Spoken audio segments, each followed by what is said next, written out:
You do some tweets that seem to be, or at least give support to some who would call others conspiracy theories. Well, yes, but I mean, honestly, some of these conspiracy theories have turned out to be true. Which ones? Well, reverse it if you want. These are, you can basically do it. You can turn someone into a freaking butterfly if you want with the right DNA sequence. COVID misinformation. You changed the COVID misinformation. Has rules. BBC changed its COVID misinformation?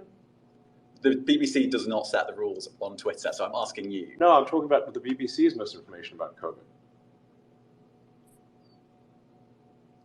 I'm literally asking you about, you changed the labels, the COVID misinformation labels. There used to be a policy, it then disappeared.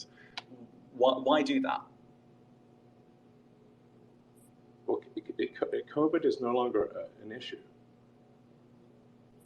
Does the BBC hold itself at all responsible for misinformation regarding masking and side effects of vaccinations, and not reporting on that at all? And what about the fact that the BBC was put under pressure by the British government to change its editorial policy? Are you aware of that? This is not an interview about the BBC. Oh, so. You thought it wasn't? I see now why you've done Twitter Spaces. I am not a representative of the BBC's editorial policy. I want to make that clear. Let's talk about something else. You want to talk about the BBC? All right, let's talk about something else. You weren't expecting that.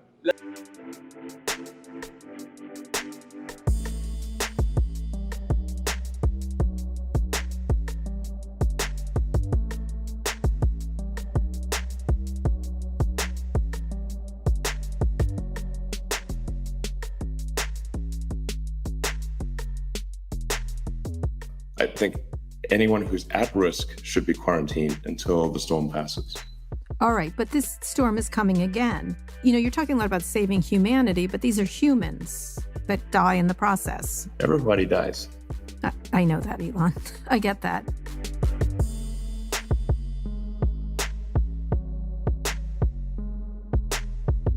Will you get a vaccine? What do you do with your own family? You won't get a vaccine. Why is that?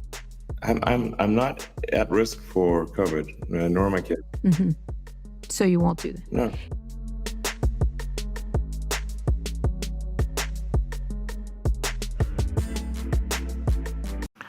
So I think we really should take this seriously, the population collapse, artificial intelligence. Obviously, sustainable energy is important. The faster we transition to sustainable energy, the less of a gamble we're taking with climate. And I think there's going to be a lot of breakthroughs on the medical front, particularly around synthetic mRNA. You can basically do anything with synthetic RNA, DNA. It's like a computer program. So, I think with enough, with effort that's not too crazy, you could probably stop aging, reverse it if you want.